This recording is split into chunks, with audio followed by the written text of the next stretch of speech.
think we're about to get started. So I'm Lori Horowitz, and I am the co-curator along with Kathleen Migliore-Newton. And we want to welcome you to CityLife Captured, Seen and Unseen. And thanks for being here to experience this beautiful show. And now for a taste of what's to come. Take it away, Eileen.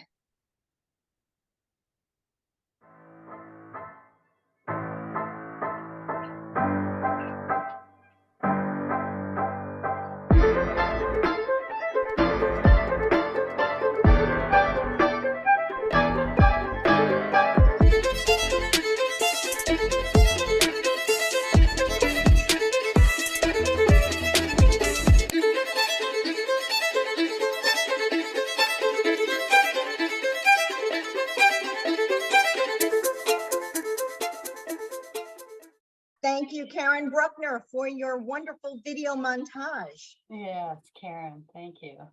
And that is just a taste of some of the work from this current show, CityLife. And I'm going to turn it over to Kathleen now to tell you a little bit. She is the co-curator of the show. Kathleen?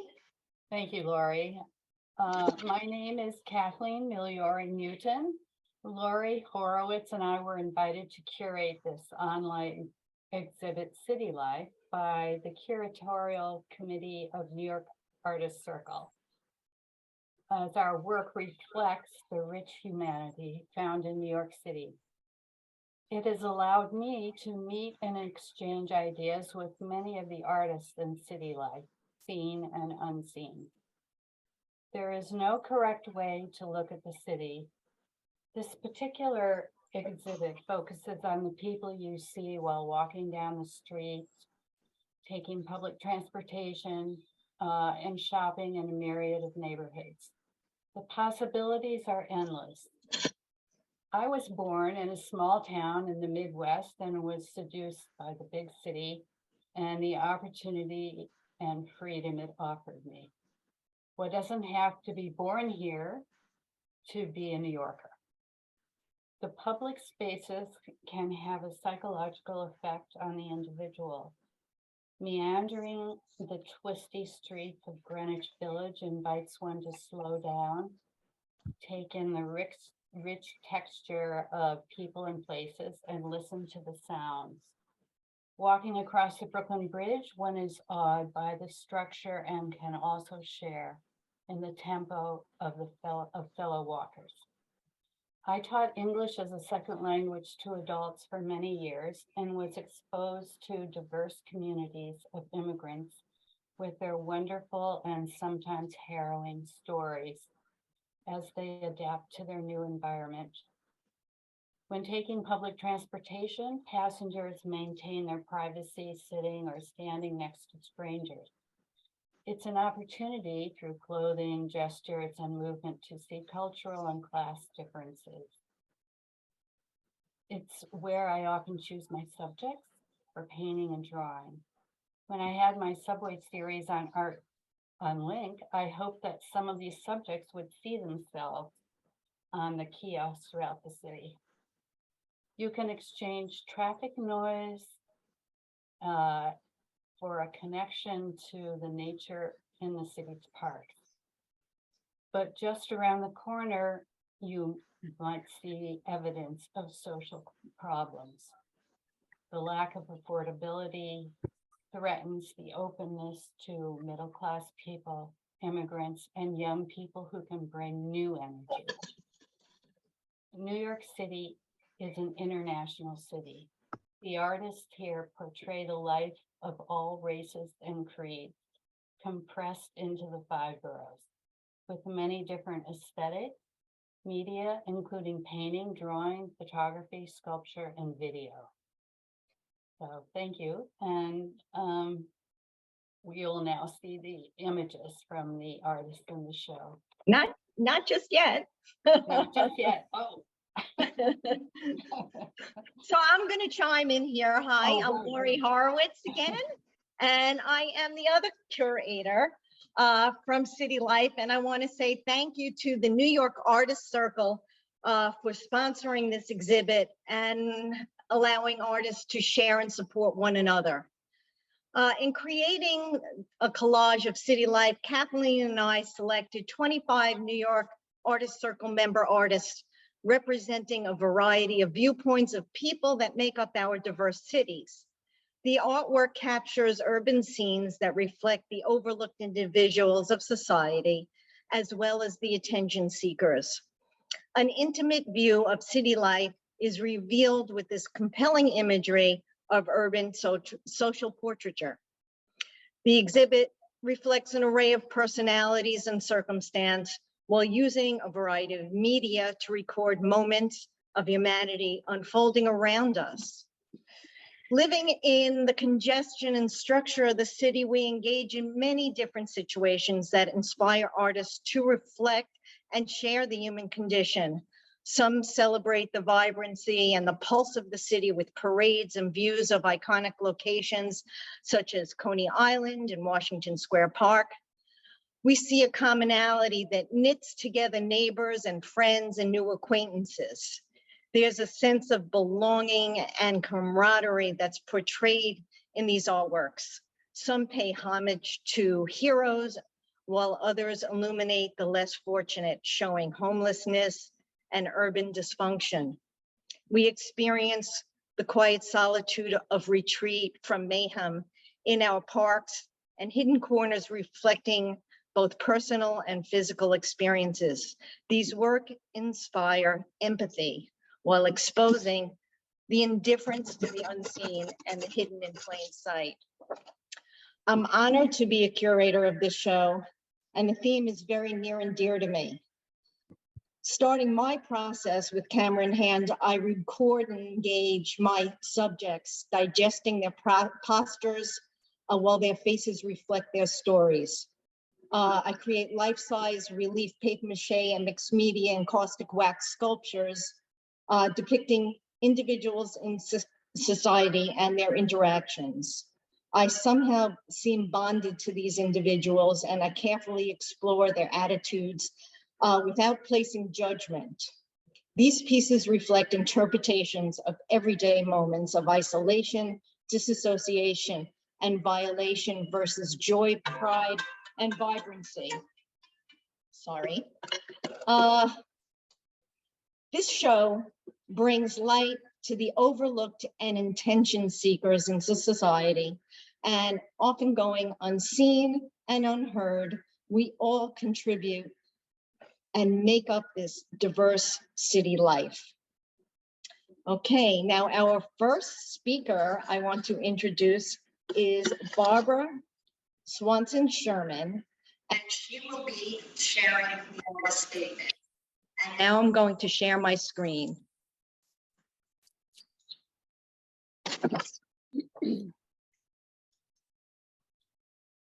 Thank you, Lori. Here we go. Here are these artists and the statements that they're made about their paintings. This is Margaret Zox Brown, Coffee Mommy. As a native New Yorker, its characters have always been significant for me.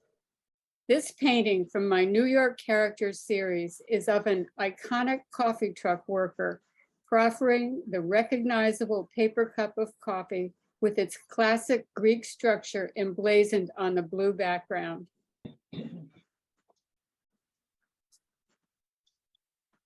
Audrey Anastasi, Threshold.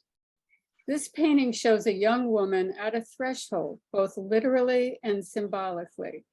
She is seated before a typical Brooklyn doorway, partially open. She is looking at the viewer directly, but she is also seen from a different vantage point in the reflections of the glass. She appears to be emotionally fragmented, suggesting she may be wrestling with inner crossroads as well. Norma Greenwood, A Paris Window. The reflection of this fashionable woman gazing into the lovely Parisian shop window intrigued me. I took a photo and made the painting when I got back to my studio. Several years later, I attended Louise Bourgeois' salon. It was her birthday. Reluctantly, I brought this painting for her to review. Her comment was, "Très bien."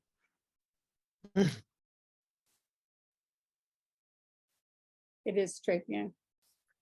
Norma Greenwood, the fortune teller. These two women were engaged in intense conversation. They caught my eye because they were in the middle of a very busy street fair. I stopped to look and noticed that one of them was holding tarot cards. The gestures intrigued me and inspired this small painting. Margaret Zox Brown. Hello, my friend. From my New York character series, fruit and vegetable stands are a familiar sight on so many New York City street corners. They belong to all who pass by, as well as to each neighborhood. The vendors often become your friends.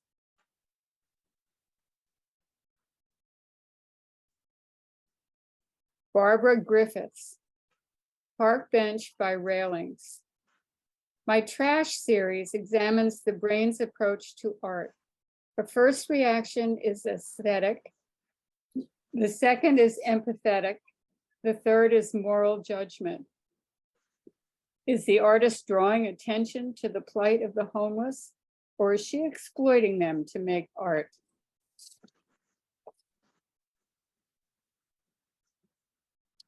Barbara Griffiths, Park Bench, Absence.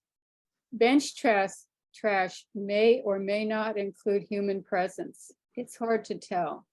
The structure of this life-size drawing with exposed perspective and squaring up suggests that the artist's intention is aesthetic.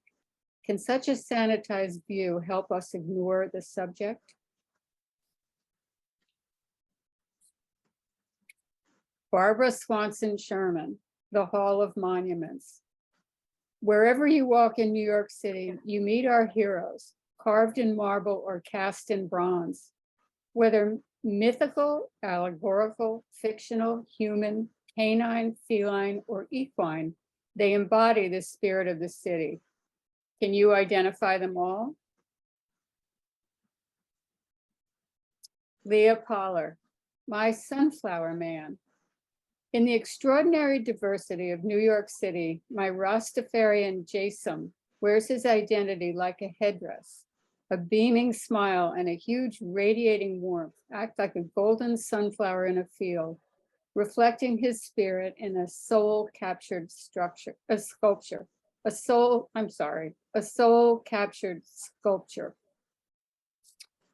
And now I will hand the ceremonies over to Elisa Decker. Hello, everyone. This piece is by Peggy Pugh Gottlieb. CityLife series, Jumping Rope. Jump roping. When I go out, I'm always searching for subject matter, people eating, reading, or just resting in the sun. I found 4 young girls in Sunday best, jump roping, and double Dutch to boot. They were having fun and didn't mind that I was there. Peggy Pugh Gottlieb, CityLife series, Manspread. Manspread. Riding the subway always brings opportunities to photograph, and this time was extremely special. Between the 2 seated persons, one male and the other female, I witnessed a not too subtle, aggressive interaction. The male with his one leg and iPhone protruding into her space, and her leg blocking him with her foot.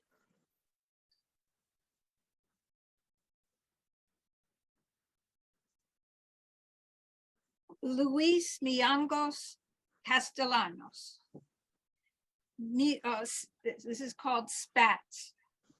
Music is one of the multiple pleasures that Central Park offers to the visitor. Most of the time, like in the case of the musician portrayed in Spats, the performers are a visual treat. Regina Silvers. At the Dog Run, Stuyvesant Park Triptych. My favorite neighborhood walks center around Union Square and Stuyvesant Park. The parks and their dog runs are vibrant centers for people and their pets, both of which make wonderful subjects. Sandra Taggart, Acceptance. As the monks pass silently through the city at night, the gentle rustling of their robes and the flickering light of their candles signal all is well. Sandra Taggart, Rain. In the hubbub that defines cities like Phnom Penh and New York, I have seen Buddhist monks walking through the crowds, creating an occasional ribbon of saffron and peace. These monks have inspired my painting series, Pink Umbrellas. Karen Bruckner, That's a Wrap. A steady stream of displaced humans looking to keep warm. Survivors, immigrants, refugees, you and me. Wrapped up in ourselves, longing for connection, we stand on thin ice under an alarming sky, wandering and wondering, is this the end?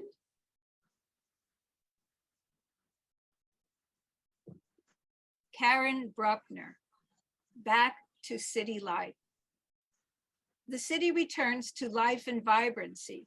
The brain fog parts to reveal familiar, formal rhythms, patterns, and diversity. With our hair still on fire, we embrace again the city we love, albeit with a heightened sense of danger.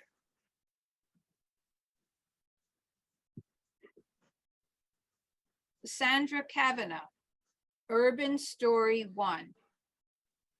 Urban Stories is a series of 8 lithographs describing the plight of the urban dispossessed. The work is a straightforward narration of events witnessed and news of urban dysfunction, homelessness, incarceration, poverty. And now over to you, Sandra Kavanagh. Hello, this is by Frank Bieler, Rush Hour. Rush hour in the city is a timeless phenomenon all New Yorkers have experienced. In New York City, this scene could take place in the morning, afternoon, middle of the night, but it actually happened in my imagination and memory. Ellen Wallenstein, Wall, Chelsea, Subway, Astor Place. Waiting for the subway on this particular morning, I spied this woman scrolling on her cell phone, oblivious to all the men outside the frame, smirking or otherwise reacting to her presence. I combined this image with a found altered piece of street art as my comment. Oh, wonderful. Basco, Woman in the City. Women alone perceive city streets after dark with an awareness of their vulnerability. There is a wish to disappear into the background, quite a contrast to the comfort felt when part of the crowded daytime activity. Ella Yang, BQE overpass in Gowanus. My studio is in Gowanus, a semi-industrial part of Brooklyn. The drab, functional buildings and the streets sometimes seem calm, except for the occasional bicycling delivery guy. The Brooklyn Queens Expressway overpass hints at the intense traffic and activity elsewhere. Diana Kurtz. This painting is called Waiting. It's inspired by my interest in the diversity and individuality of the people portrayed, both in their clothing and body postures, and how in a city environment, people can be physically close and yet totally unrelated, each in her or his own world and thoughts. Irene Christensen, contractor. I photographed this contractor near the entrance to the subway station on Bleecker Street. I then collaged the image onto the canvas. This acrylic painting captures the importance of a contractor's work in the city and the dangers of working in the New York City subways. Sandra Indig, All In. The New York City Annual Gay Parade is a staggeringly energetic and uniquely imaginative event. A special New York feeling is told through costume, music, dance, and blow-me-away energy exuding from onlookers and participants from its diverse communities. Full Steam Ahead is the second image of the same series. And now over to Ella Yang. Hi, thank you, Sandra. Helene Mukhtar, I am the Penguin video. In a city that never sleeps, where high-rise buildings are the norm, and you hardly see the sky, green, yellow, pink, and orange men are strolling in a moonwalk. Expect the unexpected, like colorful penguins dropping out of the sky and joining the dance. The music is an original score from Questar Noko. This video will be shown later. Barbara Slitkin, Coney Island Mermaid Parade. Coney Island whimsy and amusement. New Yorkers' playful presentations inspired this painting. The painting was a combination of features of the Coney Island boardwalk during a mermaid parade. I took artistic license, jamming all the fun onto a small format.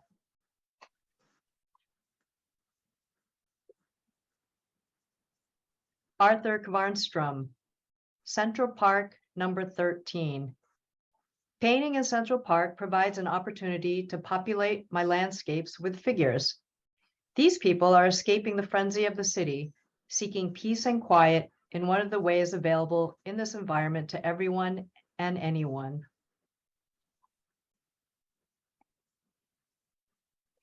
Elisa Decker, Do Not Feed the Pigeons, Bushwick. When I'm out and about, I always take my camera. Possibility presents itself from moment to moment. The light, a certain gesture or activity, colors, patterns.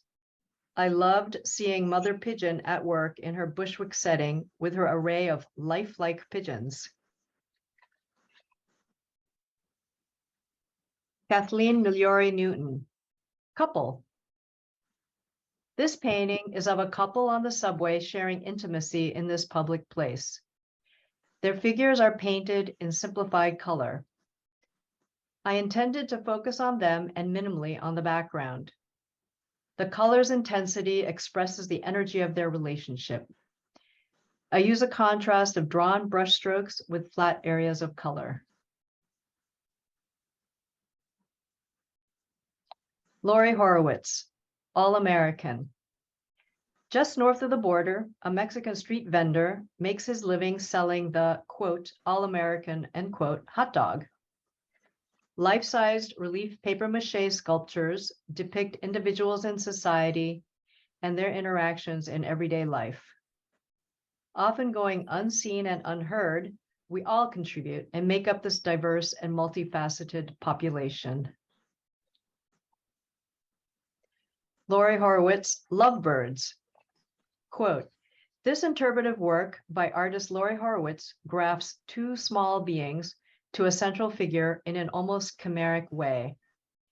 This beautifully constructed gathering forges together feelings of need, longing, and urgency. The sensation of a desire for place can be felt. Horowitz has sincerely created a piece that resonates with humanity. End quote, by E.E. Jacks. Kathleen Migliore-Newton, Together. The photographs I take inspire my painting. I am able to capture a gesture, a moment in time that reveals an interaction between this couple. Their jackets have a transparency to them to meld with the background. I imagine their lives. And now we will see the video by Helene Mukhtar, I Am the Penguin.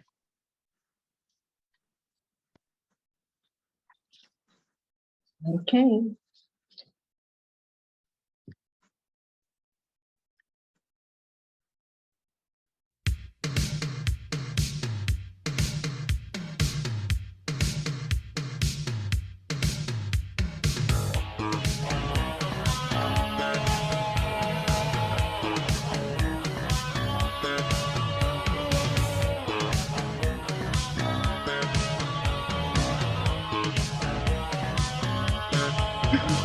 I knew from the very first minute, wanted you right from the start.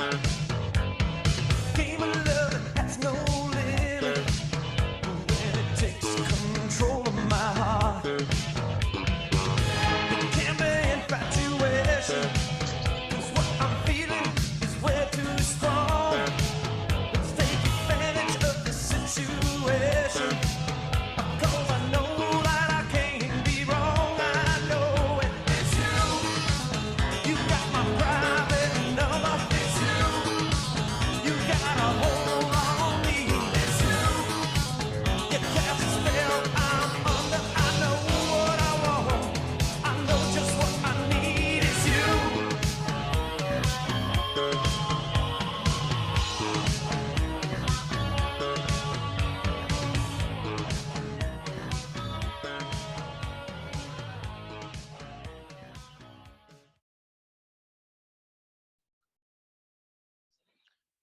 And thank you. That was Helene Mukhtar's video, I Am the Penguin, and Helene is now in Paris.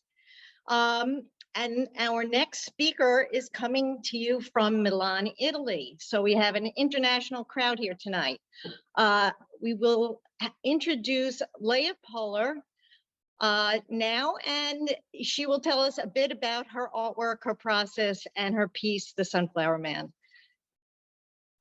Leah, unmute. Yes. Can you hear me? Yeah. Yes. Thank you, Helene, for you woke me up, and we're both in the same time zone. Also, thank you, Laurie and Kathleen, for the tremendous effort you extended on behalf of our community and our circle of artists by bringing together such an exceptional group of work, fine and sensitive, in a theme that, given the post-COVID society, we are in such flux. We're all trying to come to terms with the city and with ourselves. As you said, tonight, I'm actually speaking to you. I leave at dawn for Milan, but right now I'm in the southern tip of Italy, in a region called Puglia, in a town that dates to the Roman era. In many ways, the Italian culture understood how to create a city and how to ensure that the people would feel both protected and socially exposed to each other. The piazza, the central place, is the heart of their community. I think we have a Central Park that plays a somewhat similar role. The theme of this exhibition, in which I'm truly honored to participate, puts into majestic relief, when it is experienced from this distance, where I can actually compare physically, emotionally, and spiritually what is different and what is common to both places. Imagine comparing the day-to-day life in a small town in Italy to the megapolis of our city, New York. As for my portraits, the subjects always express their uniqueness. It has been my quest to portray them more as soul catchers than as duplicates of individuals in flesh and blood. Each and every one is a small piece of a magnificent mosaic, which represents us as people and as cohabitants of this planet. The title for the work you saw by me, my sculpture, is called My Sunflower Man. Jason is a Rastafarian through and through. And each time he entered into my studio, he brought with him a radiant beam of sunshine. And no matter which way his head was turned, crowned with dreadlocks that reached to the floor, I felt the extraordinary glow of his kindness and spiritual presence. And so he became a sunflower, coiffed by magnificent dreads that changed in form and shape at every sitting. But his sunshine remained consistent. Thank you again for this moment of celebration with my fellow artists. May we all bask in their creativity. Ciao, back to bed. Lovely.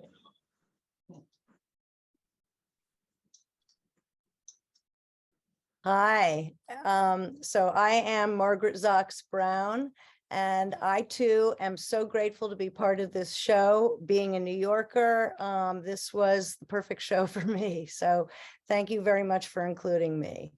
The two paintings that I have in this show were created during the series that I was working on just prior to COVID. I was working on a series of New York characters, actually. And at the time, I didn't realize, I wasn't aware of the significance this series had for me and my art. But in hindsight, I see that my New York character series really was a branching off point for me, where how I approached my art shifted. Prior to my New York character series, I would do drawings in a sketchbook of anything that inspired me. And when a drawing stood out or caught my eye, I would then create a painting from that drawing. But when I decided to work on my New York character series, I was thinking much differently. I was thinking about me, I was thinking about my life, and I was thinking about what was important to me. And I realized that my connections with my world were it. And so I would seek out characters or figures who are part of my everyday. And I would think about the connections that we shared. And so first I would take lots of photos, and then I would find what I wanted to express, first by drawing and then by painting. And I painted many New York characters. I painted myself, I painted my parents, I painted my doorman, I painted the soubrette hot dog guy, I painted a homeless man who I befriended near my studio, I painted the coffee truck lady, I painted the fruit and vegetable vendor on the corner. I just painted lots of New York characters. And as a true New Yorker in love with my fabulous city, I felt that I could paint this series indefinitely, that my wealth of subjects was endless. But then COVID happened. And my subjects were no longer available to me, and my world, or our worlds, were reduced to my home or our homes. And so it was then that I realized, while I had shifted and started painting smaller worlds, our homes, from the vantage point of our home, I realized that what I had been painting all along, highlighted by my New York character series, was the beauty of the everyday, as I see it, and as I know everyone can experience it. And even though my subjects have changed to more domestic scenes of the quotidian, I see them all my subjects, as beautiful.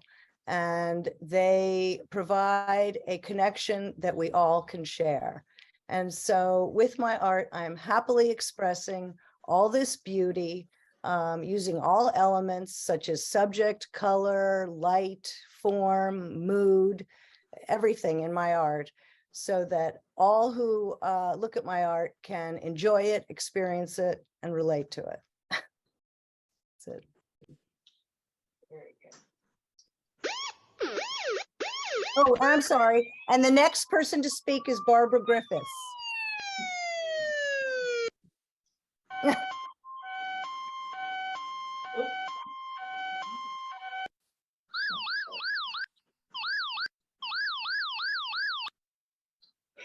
I have unmuted, I think. Unmuted. Okay. Hello, everybody. During COVID, I started painting garbage. I was interested in the formal qualities and the beauty of the shapes. And I found that the garbage was gradually turning into the homes of the homeless. And the sort of transition between trash and people became interesting to me. And it seemed immoral and dubious to be painting the homeless. So I got interested in the unease we feel when art clashes with moral judgment. So my subject became cognitive dissonance, which I'll be doing a lot more of that. So I think we're winding up the exhibition. So I was just going to say, it seems to me the other artists in the exhibition were seeing the city as an expression of vitality. And when the big picture doesn't bear looking at, which it doesn't, they find microcosms of joy to celebrate. Full of colour and energy, their works observe fleeting moments of human connection and capture them with intensity. Portraits which describe distinctive traits of particular New Yorkers also suggest a wider vista of activities and communities. I was also going to talk a little bit about New York before we go.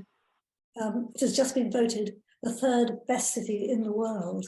So yeah, we're considered better than 97% of all large cities. But it's a tough city. I heart NY, say t-shirts, and New York, it's a wonderful town. And I do think we're all living our very best lives here. Like people in drug commercials, we're happy and fulfilled, despite humiliating and life-threatening side effects. That is nuts. For instance, recently, a TV weatherman was interviewed on the news. He'd been on the subway and he'd seen an old man being mugged and he'd intervened, and he'd been beaten so badly himself he ended up in hospital. And he's lying there with broken ribs and 2 black eyes, and he croaks, "The gentleman's going to be all right. I'm going to be fine." And then he punches the air. "Yo, New York, yo, New York." And that's the attitude. And I think perhaps it's the difficulties, the immense effort it takes to find success and a parking space, which gives us our sense of purpose. We're fellow survivors. But the city has problems. There's the broken transit system. There are immigrants coming, doctors going, and the tragic plight of the homeless begging for cash from apologetic liberals who only have credit cards. So, but none of this will matter in 100 years when tourists in glass-bottomed boats glide over the Freedom Tower and the Empire State Building. And in the meantime, here we are, enjoying all the diversity which only a city can offer, including people and food, and at this particular moment, art. And we have a lot to cheer for. And so thank you to all the contributors of this exhibition for showing us the splendor of our daily reality. Thank you for giving us a positive take on city life. So I think that's it. Yeah, very good. Okay, and next we have Diana Kurz will be speaking. Oh yeah, I thought I was winding up. Anyway, goodbye everybody. Oh, I'm so sorry. Hello, Diane. First of all, I would like to thank the curators so much for putting this wonderful show together. I thought I knew New York City, and I see all these other facets of it. I'm very pleased and proud to be included with these wonderful artists, and I'm so proud of New York Artist Circle for just having such great artists in it. And I'm sure a lot of people that didn't paint the city are just as good as artists. I focus basically on 2 bodies of work. I'm doing a series of portraits from life, and these are painted directly from life. My other series are based on things I've seen in the world around me. I live in New York City. The world around me are the people in New York City. Maybe if I lived high up in a skyscraper building and I could see other buildings and I could see sky, I might be painting sky, but I don't live in that kind of situation. I live in a crowded part of New York, and basically it's people that are my environment, usually strangers. My paintings of this series are based on things that I've seen and things that have, for some reason, some kind of personal meaning to me. Sometimes I know what the meaning is and sometimes I don't, but for some reason, certain images just speak to me internally. I work from memory, imagination. I use photographs as a kind of spur sometimes, and I do drawings. And I'd like to talk about the painting that's in this exhibition. A number of years ago, I went to a dance performance with a friend at New York City Center, which has wonderful programs, by the way, not so expensive. And for some reason, the performance was delayed for about 15 or 20 minutes. The doors were closed, people were waiting. And I looked around and I was struck at all these people waiting. They were so close to each other physically. Some of them were even touching, but nobody was talking to anybody else. I guess there maybe were a few groups that were friends, but I was struck by all these people with one aim in view. They were all looking at these doors, waiting for the doors to open. Now, sometimes if you go in the subway, you see lots of people looking in the same direction, but I've never seen that physical closeness and that gaze, very concentrated gaze. I was struck, number one, by the people being so physically close and yet maybe mentally or psychologically far apart. I was interested in the different ways that people stand when they're waiting, and they're waiting impatiently. I was interested in that. I was interested in the clothing, and it was just so interesting to me. And I did a lot of liberties with what really was there. For instance, there's a man with the kind of belly and a red shirt. I moved him from where he was in my photograph to be under the arches, because I'm still a painter. I'm not just a reporter reporting what I see. I still believe in making paintings, making space. I believe in abstract structure, very important to the meaning of the painting. So this is just an example of one of my paintings of groups of people. And thank you, Laurie and Kathleen, for choosing it, because it's a painting I kind of like a lot myself. And again, thank you for asking me to speak and for being in this wonderful show. And I just hope it gets lots and lots of visibility. Okay, thank you so much, Diana. This has been a really wonderful experience putting this all together. It's been challenging, and it shows how much work goes into these artist circle meetings. We have a tremendous group of artists that belong to this. There's always a wonderful turnout, and it's always so supportive and wonderful. We want to open it up to questions about the artwork. I know there are 25 artists in it, and we can't all speak at once. But if there's anything specific we want to address, you can put it in the chat and we can read that. So go ahead and type in your questions.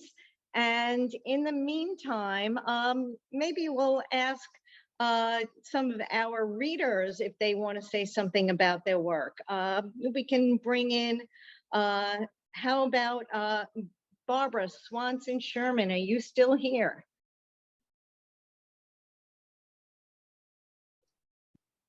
If you are, could you unmute? Well, thank you. Thank you, Lori and Kathleen. And I wasn't expecting to speak about it, but I had such a good time doing this painting. It's not a painting, it's a drawing. And it took a long time, and it's hanging over my head right now. I can't turn my computer around to show it to you, but I guess I wasn't all that confident about my drawing figures and humans. And I kind of like it when they sit really still, like the sculptors do. But I did go around and visit most of them and find them. And they really do tell a story of New York, I think. There's Eleanor Roosevelt, the first real woman to have a sculpture of her in New York City. George Washington, Abraham Lincoln, Nathan Hale, who said, "I regret that I have but one life to give for my country." And then there's Gandhi and Confucius and the Library Lions. So I think, and Admiral Farragut, and it's all Manhattan, except for, you can see the Statue of Liberty there. And there's a rhino, because I really love rhinos. There's a rhino from the Bronx Zoo, and Alice in Wonderland. And thank you for including this. I was thinking, I don't know if this is going to go, but thank you very much for taking my picture, for accepting it. I'm really happy to be part of this show. Well, we're happy to have you. I may pull in a couple of more people. Elisa Decker, are you available? I have a little story that goes along with your piece. So can you talk a little bit about your pigeon woman? I know her. Her name is Tina Pina. Pina. I just know her as Mother Pigeon. So you know her on a first name basis. Well, one of my piece in the show, Lovebirds, has a lot to do with her. So, Oh, wow. I would go into Washington Square Park and take pictures of various people. And there is a whole group of pigeon people who love their pigeons. And I came in touch with the pigeon woman. And I said, would you mind if I take pictures of you?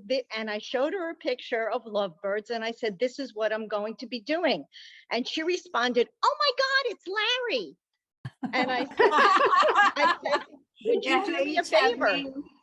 I said, would you give this picture to Larry so I could meet him and find out more about him? And I had been taking pictures of Larry for about 2 years.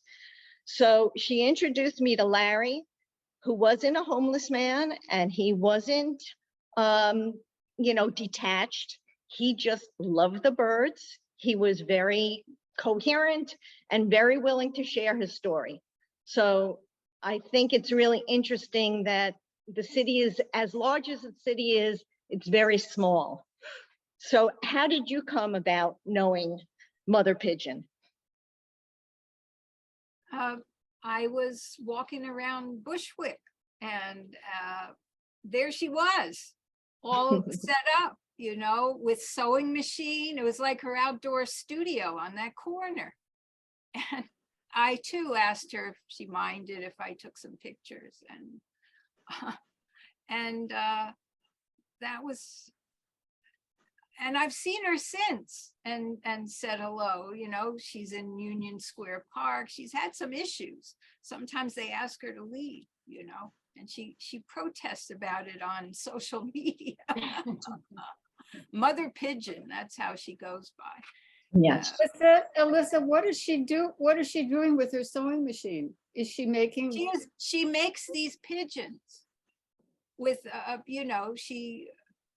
she stuffs them, and that's the sign says, do not feed the pigeons. They're already stuffed. If you look closely at the photograph, I only titled it "Do Not," just to shorten the title, but she's funny. And so she, as she sets them out, you don't always see her with the sewing machine. It just so happened that I lucked out that moment, there she was, which happens a lot with me in my photography. Just as a side note, I used to do a lot of painting of portraits. And I also, like Maggie, I worked in a piano store. I had every piano mover come to my studio and pose for me. One of the guys who had a moving company actually bought one of the pictures. I think it was like $75 back in the day. But anybody, I'd be standing on a line for an exhibit, and I'd see somebody interesting, and I'd say, well, would you come and pose in my studio? And then goes back a few years, 1979, but I had Madonna pose for me.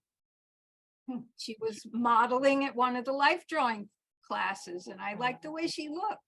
Yeah. That was her name back then, but she was a struggling dancer. So, and on. I won't bore you with any more stories, but and now I'm doing photography and I still draw and paint, but I really like the moment of being with photography. Sometimes I ask people and sometimes they're quick shots from across the street that I zoom in on, but it's nice to engage with people if at all possible, as long as they don't pose. That's a problem when you know, ask for permission. Sometimes the immediacy of what you like goes away, so it's tricky. Lori, Okay. I was wondering about Larry. Does he have homing pigeons? They're not homing pigeons. They're I've encountered 3 real pigeon people in Washington Square Park, to the point where they flock around them, they hold them, they hug them, they kiss them. And these are their children, they're their people. And Larry is, you know, he has a patch on his arm from some pigeon society, and he looks kind of worn, looks like he's been through a lot. But, you know, when I started to talk to him, he really was fairly together. So, you know, in my work, it's all about seeing past the facade and not making judgments about people. Right. And I think that's really difficult for us to do because we're just built that way. So it's trying to see past the circumstances of people and get past that and understand what they're going through. So how about Sandra? Do you want to speak a little bit about your drawing? Sandra Kavanaugh.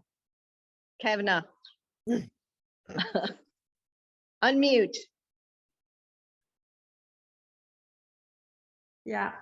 Yeah, the 8 drawings have to do with bad news, really. I mean, just coping with relentless bad news. I adore the city. I adore it. I take advantage of it at every level. But it's tough, as Barbara Griffiths was saying. And a lot of tough things happened. And we had a pandemic that was very tough on everybody. And the series, I drew this series at that time when there were a lot of homeless in the streets. My street is being dug, this area where I live is being dug up because they're replacing the big mains pipes to Brooklyn. And we had homeless people sleeping in the pipes, you know, inside these huge pipes. It was quite heart-rending. We've had a lot of theft. We saw images of people getting incarcerated, children being separated from their parents, you know, all of this sort of incredibly difficult stuff. And I put some of these situations into these 8 drawings, which I then worked with this master printmaker that I work with in Somerville, Caroline Muscat, and created a series of 8 different lithographs, which run in a series of 10 each.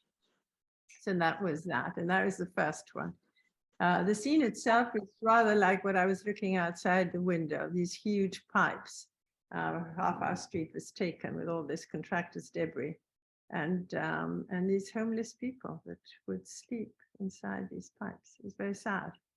So that was where that came from. It's not as glorious as some of the other images, but Did you draw them from life or take a photograph? no photographs. I don't really draw from photographs. So from memory? I do most of the work that I do is, even though I'm very figurative, but it's the drawings are, I construct the drawings, not necessarily from life, though I have to say I've done since art school and at art school an awful lot of life drawing, but I didn't take them from life. I just drew them, connected them. Yeah. They're not, I'm not sure, as long as the picture makes sense. Have you ever stood in front of that? There's some, often, you know, you look at a Renaissance painting where the head is somewhere here and the rest of the body is somewhere over there. And and the drawing makes tremendous sense. And as long as the drawing makes sense, the sort of accuracy of it matters to me less, as long as in looking at the image, I can believe it. There's that Goya painting of the anvil, the iron, oh gosh, it's at the Frick. And on one side is a big, big painting. And there are these two guys working with an anvil, one's holding a hammer, and then there's something in the fire, and he's standing in a way that's, I stood in front of the painting and I tried to stand in the same position, because I realized the leg couldn't possibly be doing that. But of course, one sees it in the image and you believe it, and it's tremendous and it's powerful because he was able to take that liberty and con us into believing, giving force to the figure, even though it was an impossible drawing. But You're going to have to retrain Goya in figure drawing to get his anatomy correct. Oh, Goya, obviously magnificent. Obviously. No. Kathleen, is there anything you want to add in terms of questions for anyone, or say anything more about your work? I just want to say how listening to people talk about their work adds another dimension to the images. I really enjoyed hearing what people have to say about their work and their process. About my own work, I feel like I've already said it. I have a whole series of subway paintings that I've done of people, and I don't know, they keep coming up. I don't know how many more I can do. So anyway. Okay. Lori, I'd just add that we as artists talk a lot about process, as if we're using something to achieve an end. And in fact, I find that doing the work processes me. I become part of that process and am never the same at the end as I was when I started. And I think that's kind of what I witnessed tonight. So many of the artists have shown work that I recognize them over the years, and my goodness, they have been transformed by this activity of being an artist.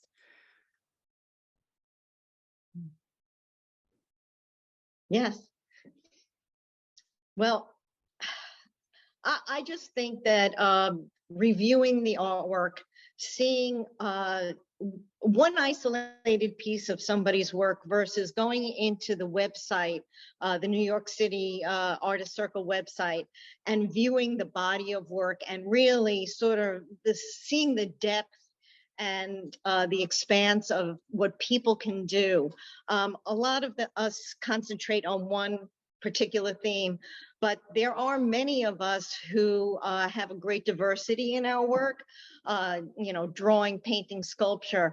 And once you really review and see the depth of the work, it really gives you a much better understanding of what people are about and the devotion to creating all of this artwork. I just have learned so much about this group of artists, about putting together this show, and it has been really kind of eye-opening. So if you've never curated a show before and never put together and worked with a group of artists, I would highly suggest trying it, because it does expand your own experience, and I think it makes you a better artist. What do you think, Kathleen?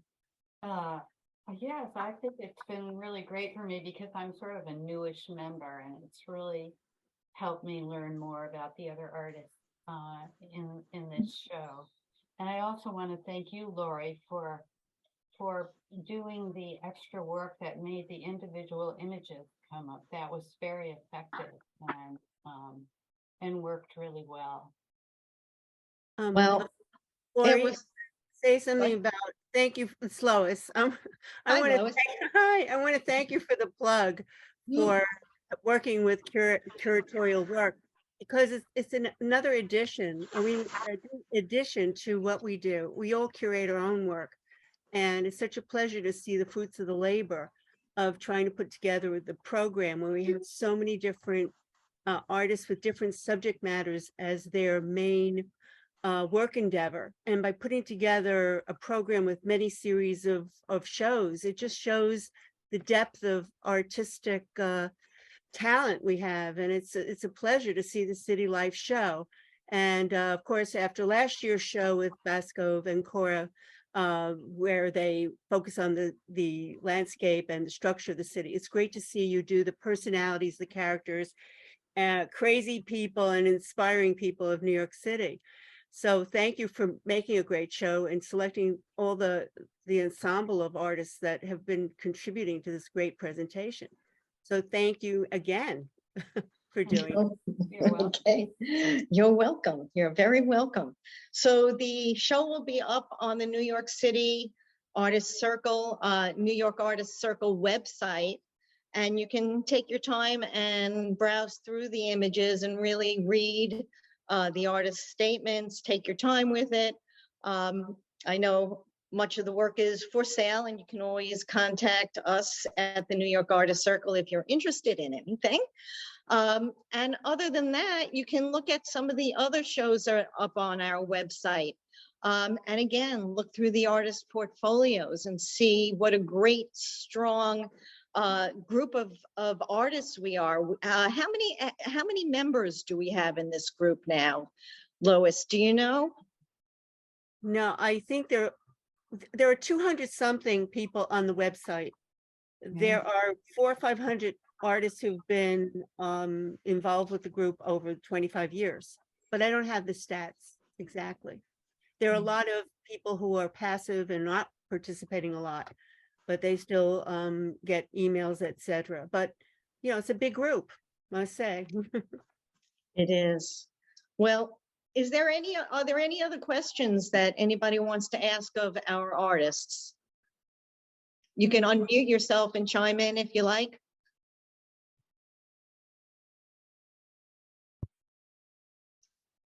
Okay.